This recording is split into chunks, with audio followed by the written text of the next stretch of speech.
So great question. I'm gonna have to read this one because it's kind of long. Thanks to your advice, I cut my hair 6 months ago and I've been rocking a fro for the first time in ages. Got the locks originally because I thought my hair was too difficult to manage. And now my relationship with my hair is the best it's ever been.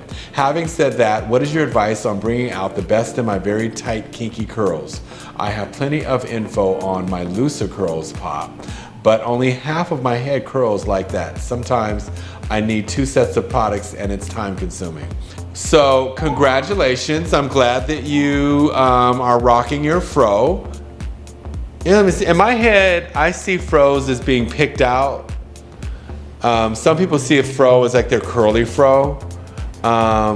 And then there are people with multiple textures that have a little bit of curl here and like a little fro here or the back. I hate using multiple products on one head, but it can be beneficial in terms of drying, speed drying. I love adding a little bit of our Hair Rules Wavy Mousse, water-based mousse, on top of Kinky Curling Cream or Curly Whip. But when it comes to using multiple products to deal with the multiple textures, I tend to think that's in the application.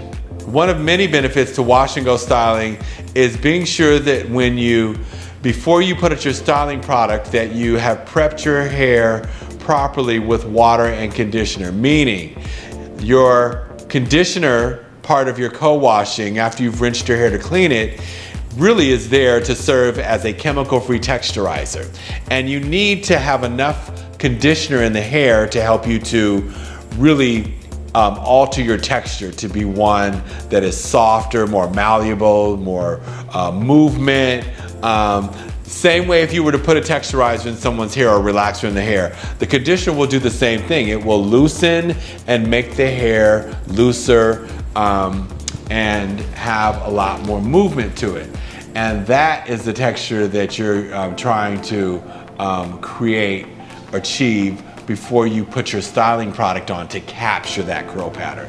So I tend to think that the more water you use and the more conditioner you use will then help you to achieve the right texture that you're trying to get to capture with your styling product. And one styling product. Some people like the way Kinky Curling Cream feels in their hair. I tend to go back and forth and I'm in love with both of them and I use them both the same way. I don't use them any differently. The only time I use Kinky Curling Cream differently than Curly Whip is on someone who may have a finer texture. I'll use Kinky Curling Cream because it helps to thicken up the hair. Your process in honing in on or fine-tuning your wash and go process is what will give you great results. Not having to use multiple products. Use multiple products for reasons to speed up drying time and or to give you a little more hold. So yeah, I hope that hair is looking good though.